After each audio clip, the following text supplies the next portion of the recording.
Bonsoir à tous, j'espère que vous allez bien. Alors ce soir, je vous fais une vidéo qui est consacrée à la récolte des graines. C'est suite à l'article que j'avais partagé en communauté.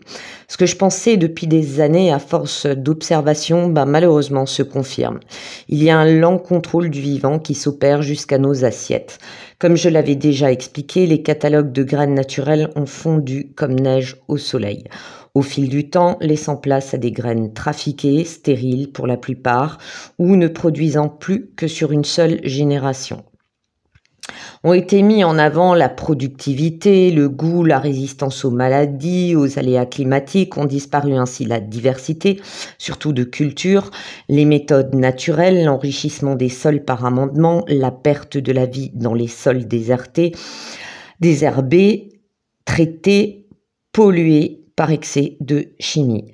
Le must a été qu'en préparant un dossier il y a quelques années, où le but était la réintroduction d'espèces listées rouges qui augmentent d'un quart environ presque chaque année dans nos régions, ces mêmes plantes figurent dans la liste des plantes adventices sur le site officiel d'un lobby que je ne citerai pas et qui vend son dernier produit désherbant pour sols cultivés. Cette plante que j'ai trouvée dans la liste, puisque je travaillais dessus notamment, j'étais en train de faire des fiches, est protégée, listée rouge, interdite de prélèvement ou de destruction sous peine d'amende. En clair, vous faites des conneries avec, on vous colle une amende, eux, ils les mettent dans la liste des plantes qu'on peut détruire. Cela se passe évidemment de commentaires. J'avais contacté l'entreprise qui ne m'a évidemment jamais répondu. Je m'arrête là parce que je pourrais vous en parler pendant des heures et des heures et des heures. Sachez seulement que si la vraie écologie vous tente, ayez un soupçon de masochisme car c'est une avancée longue, lente, laborieuse, mal payée, excepté le bonheur impossible à chiffrer de revoir renaître un site pollué classé Céveso avec retour de la faune et de la flore. Ne comptez pas vos heures, ni la quantité de sueur et de larmes que vous verserez. Et je vous garantis que côté sueur, ça vaut le détour. Là, je vous vois dire, Momo, tu nous déprimes grave là. Non, j'essaye de vous faire voir les choses de mon point de vue à moi et des années d'expérience. Le must est que la nature est plus forte que nous, sachez-le, elle survivra largement à notre disparition. Et ça, j'ai vu aussi des miracles. Je les ai vus, je les ai vécus, je les ai entendus des quatre coins de la planète. Dans une ancienne vidéo, je vous avais raconté la rencontre avec quelqu'un qui vivait à l'autre bout du monde, qui était saisonnier en France et qui lui aussi, de son côté, sur son île, qui est Madagascar, était en train de réintroduire des espèces qui, elles, par contre, étaient surexploitées, dont le fameux Ravinzara. Alors, bonne nouvelle aussi, si vous n'avez pas idée du tout du nombre de personnes que nous sommes, là je peux vous dire que nous sommes légion. Alors pourquoi cette vidéo? Parce que pour couper l'herbe sous le pied des petits monstres qui veulent manipuler et contrôler la planète à leur sauce, nous sommes tous des résistants potentiels. Oui, vous m'avez bien entendu. Même si vous vivez en appartement. Comment? Alors, collecter des graines. Attention, pour les fleurs et certaines plantes, laissez-en à Dame Nature. Elle fera son job, comme toujours. Ma devise, elle a toujours été un tiers, un tiers, un tiers. C'est-à-dire qu'un tiers que je collecte pour moi, un tiers que je stocke, que je peux partager, donner si besoin pour des régions qui en ont besoin, et un tiers à laisser dans la nature. Je le fais même avec les pommes, avec des fruits à noyaux, des quetchs et tout ça, parce qu'il faut penser qu'il y a des animaux sauvages qui en ont besoin pour leur survie et eux-mêmes ont un rôle à jouer parce qu'ils les redistribuent. Ok.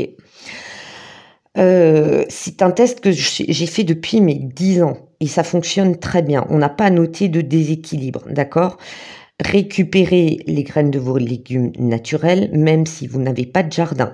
Vous pouvez, pour certains petits légumes, les planter sur une terrasse, c'est mieux que rien. Moi, je connais une personne qui l'a fait et elle avait son petit bonheur d'avoir quelques légumes en été. Ou les échanger contre quelques légumes. Ça se fait. Moi, je connais des gens qui récoltent des graines, ils les donnent à des gens qui ont des terrains et puis après, en échange, ça se fait aussi pour le miel. Ça fonctionne très bien.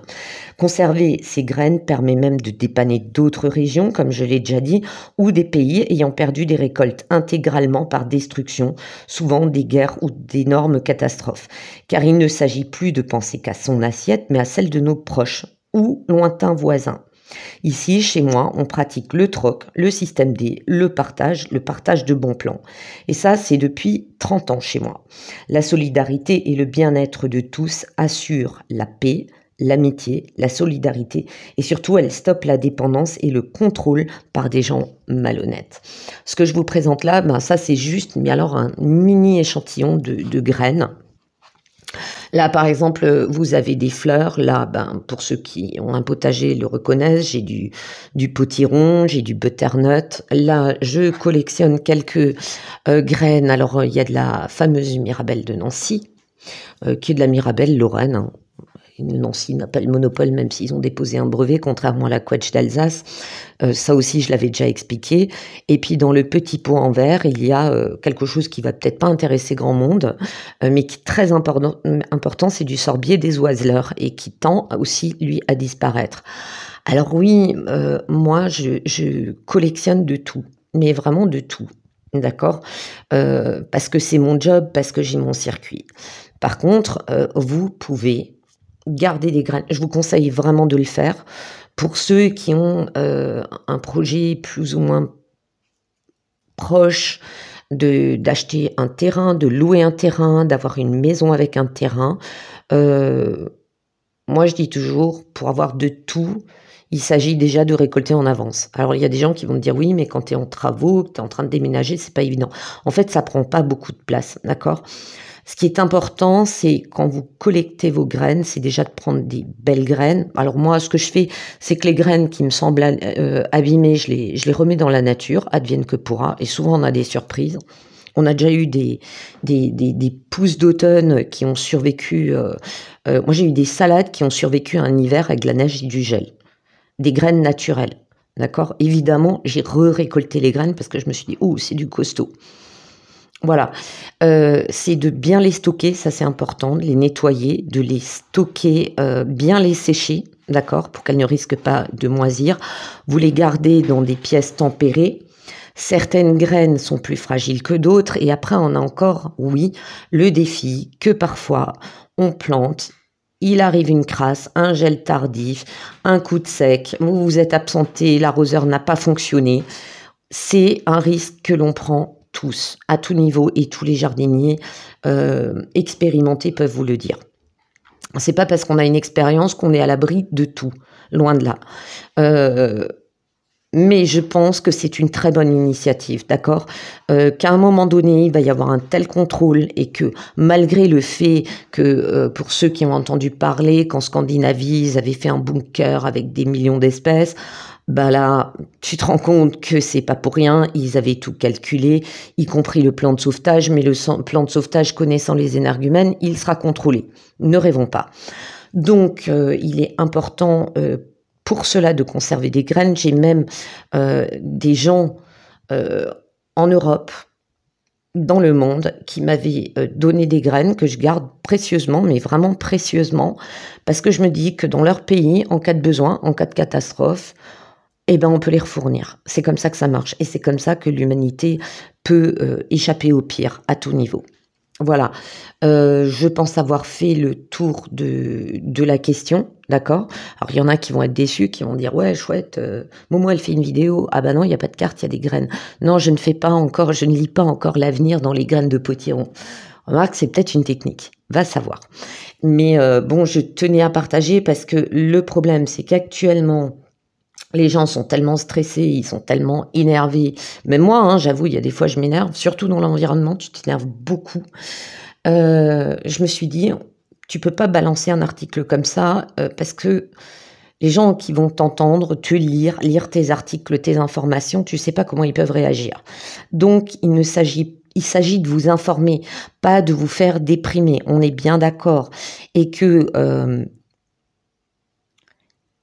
il y a des petites méthodes simples, ça ne prend pas de place, stocker des graines.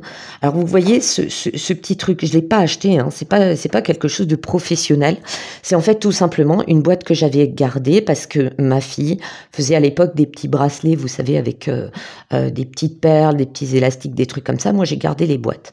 Je ne suis pas non plus Madame Garde-tout qui accumule tout et n'importe quoi, mais c'est vrai que c'est des petites boîtes. Alors si vous avez des amis qui ont des enfants, ils savent plus quoi faire des boîtes. Quoique les bricoleurs les gardent, d'accord, surtout les bricoleurs pour les vis, tout ça, ils les conservent, mais au fil du temps, parfois ils en ont trop. Donc rien ne vous coûte de vous renseigner, de demander à ces personnes, est-ce que par hasard tu as des boîtes en trop, tu sais pas quoi en faire, hop, vous séchez vos graines correctement, vous les récupérez. Alors moi sur le couvercle, évidemment j'ai noté les espèces, bien sûr que de visu je les reconnais, mais il y a quand même des fois des graines qui se ressemblent. Tu ouvres la boîte, tu dis ah merde, c'est quoi ça de nouveau? Notez, d'accord? Vous mettez des étiquettes, vous notez comme moi au marqueur, peu importe. Voilà, ça c'est ce que je voulais dire. Ça prend pas beaucoup de place. Bon après les passionnés comme moi, oui, on a des pièces, des meubles remplis quoi de graines.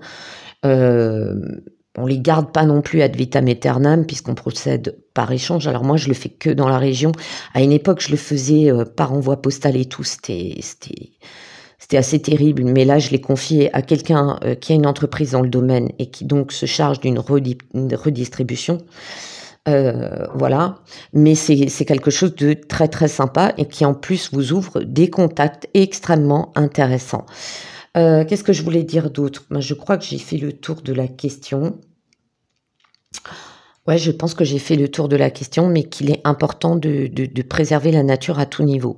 Alors moi, évidemment, j'ai de tout, même des plantes que vous vous diriez, waouh, Momo, mais c'est de la mauvaise herbe. Il n'y a pas de mauvaise herbe en vrai, parce que toutes les plantes ont une utilité, soit pour la santé, soit pour faire des engrais, importantes pour des insectes, pour des animaux sauvages, d'accord?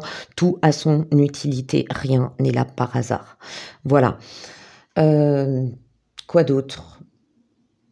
Bah, je crois que j'ai fait le tour de la question pour ce soir, j'ai assez blablaté, mais c'était juste pour vous dire que, voilà, je pense que, outre les passionnés, outre les professionnels, si on s'y met tous, on va tous avoir un bon stock de plantes, on va pouvoir partager, on va pouvoir cultiver et on va surtout pouvoir couper l'herbe sous le pied à ceux qui veulent tout contrôler, y compris nos petites gamelles. Sur ces bonnes paroles, je vous fais de gros bisous et je vous dis à très bientôt. Bye bye.